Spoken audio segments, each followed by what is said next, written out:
പ്രേം നസീർ കത്തിനിന്ന കാലത്ത് ഉമ്മറിനെ നായകനാക്കി ഒരു ചിത്രം. അതായത് പ്രേം നസീറിൻ്റെ സ്ഥിരം വില്ലനായ ഉമ്മറിനെ നായകനാക്കി ഒരു ചിത്രം. ഇങ്ങനെയുള്ള പരീക്ഷണങ്ങളാണ് IV ശശിയുടെ പ്രത്യേകത. തൻ്റെ ആദ്യ ചിത്രമായ ഉത്സവത്തിൽ IV ശശി നായകനാക്കിയത് ഉമ്മറിനെ കൂടാതെ അന്നത്തെ രണ്ടാം നിര നായകന്മാരൊക്കെ IV ശശിയുടെ ചിത്രത്തിൽ ഒരുമിച്ചു. വിൻസെന്റ്, രാഘവൻ, സോമൻ തുടങ്ങിയ നടന്മാർ ഉത്സവത്തിൽ അഭിനയിച്ചു. ജയഭാരതി, ശ്രീവിദ്യ, റാണി ചന്ദ്ര തുടങ്ങിയ നടികളും അഭിനയിച്ചു. ഒരു മൾട്ടി സ്റ്റാർ ചിത്രമായിരുന്നു ഉത്സവാഘോഷത്തോടെ തന്നെ തിയേറ്ററുകളിൽ എത്തി. IV ശശിയുടെ കന്നി ചിത്രം ചരിത്ര വിജയമായി മാറി. പ്രേം നസീർ ചിത്രങ്ങളെ അതിശയിപ്പിക്കുന്ന വിജയം. അതാണ് ഉത്സവം നേടിയത്. ഉത്സവം രണ്ട് ദേശക്കാർ തമ്മിലുള്ള കുടിപ്പകയുടെ കഥ പറയുന്ന, രണ്ട് ഗ്രാമക്കാർ തമ്മിലുള്ള കുടിപ്പകയുടെ കഥ പറയുന്ന ചിത്രമാണ്. വെള്ളമാണ് പ്രശ്നം. ഒരു ഗ്രാമത്തിൽ വെള്ളമുണ്ട്. കുടിപ്പക കാരണം ആ വെള്ളം ഇപ്പുറത്തെ ഗ്രാമത്തിന് ലഭിക്കുന്നില്ല. ഇരുവരും തമ്മിലുള്ള സംഘർഷം. ആ സംഘർഷം ഉത്സവത്തിൻ്റെ ശ്രദ്ധേയമായ പ്രമേയമാണ്.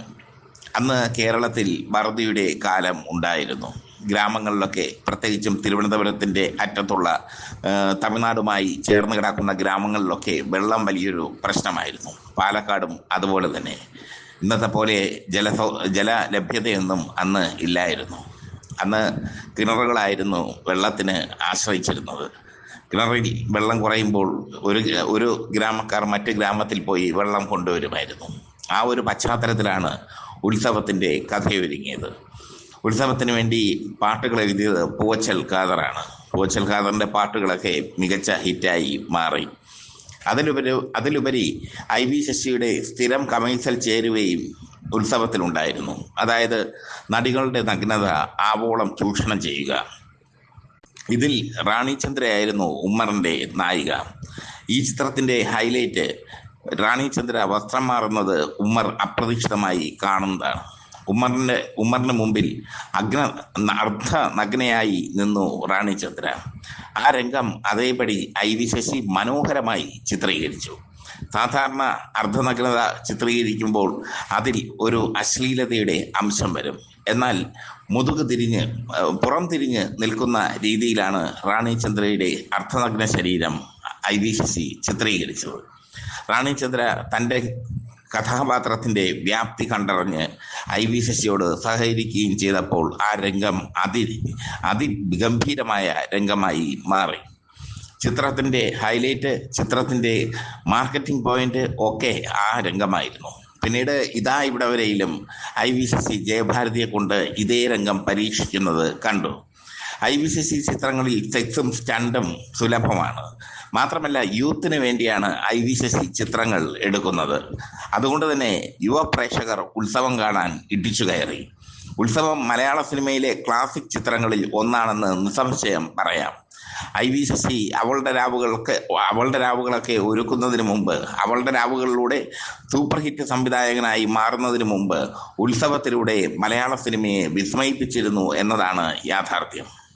1975 പുറത്തിറങ്ങിയ ഉത്സവം ആ വർഷം ഏറ്റവും കൂടുതൽ കളക്ഷൻ നേടുന്ന ചിത്രമായി മാറി.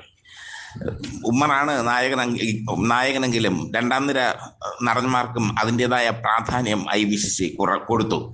രാഘവനും വിൻസെന്റും സോമനും ഒക്കെ തകർത്ത് അഭിനയിച്ചു. സോമനായിരുന്നു ചിത്രത്തിലെ വില്ലൻ വേഷം ചെയ്തത്. അതും IV ശശിയുടെ ഒരു പ്രത്യേകതയാണ്.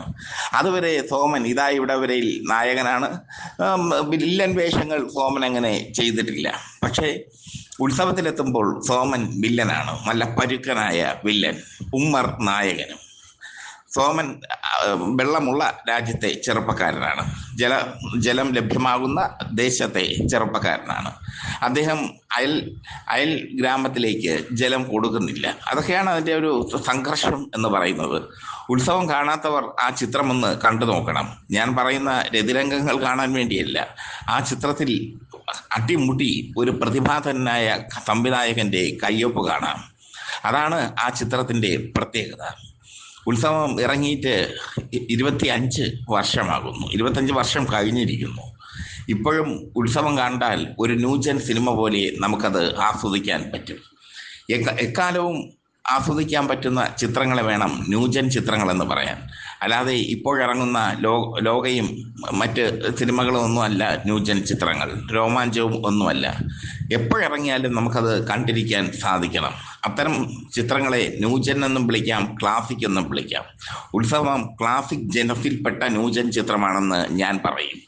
ഇനി സിനിമാ കേരള പ്രേക്ഷകർ അത് കണ്ടിട്ട് എന്നെ കമൻറ്റ് ബോക്സിൽ വിവരം അറിയിക്കുക. കാരണം ഇത്തരം ചിത്രങ്ങൾ നിങ്ങൾ കാണേണ്ട ചിത്രങ്ങളാണ്. അതുകൊണ്ടാണ് ഈ ചിത്രങ്ങളുടെ പ്രത്യേകതകൾ പറഞ്ഞു തരുന്നത്. ഈ ചിത്രങ്ങളുടെ പ്രത്യേകതകൾ ഒരു വിഭാഗം പ്രേക്ഷകർ, എൻ്റെ ചാനൽ കാണുന്ന പുതിയ തലമുറയിലെ പ്രേക്ഷകർ കണ്ടിട്ടില്ല ഇത്തരം ചിത്രങ്ങൾ. അതുകൊണ്ട് അവർ കാണാൻ വേണ്ടിയാണ്.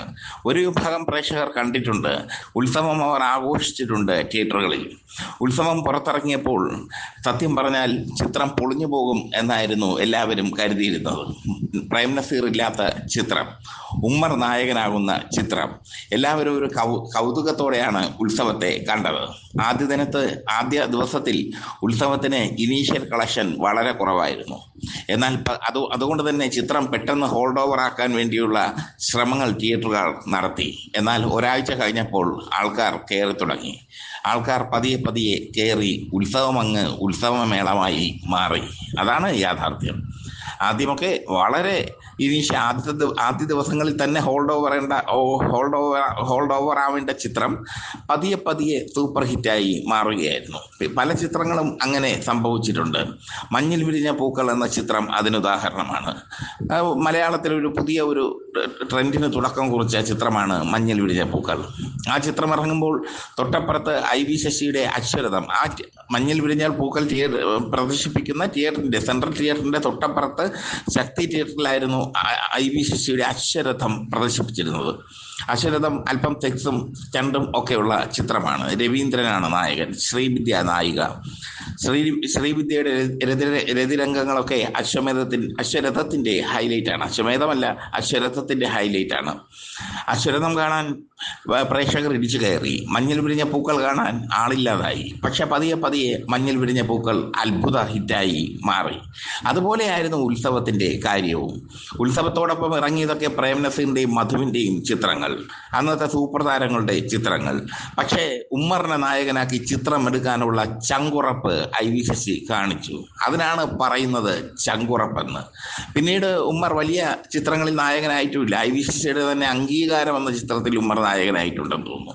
അല്ലാതെ മറ്റുള്ളവരുടെ ചിത്രങ്ങളിലൊന്നും ഉമ്മർ നായകനായിട്ടില്ല. ഉമ്മറിനെ നായകനാക്കി പരീക്ഷിക്കാൻ പിന്നീടും ആരും തയ്യാറായില്ല, IV ശശി അല്ലാതെ.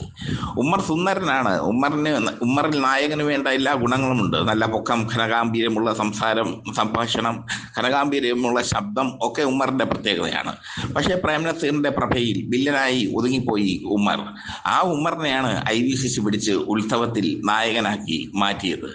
IV ശശിക്ക് നമ്മൾ കൈയടിക്കണ്ടേ സിനിമാ കേരള പ്രേക്ഷകരെ?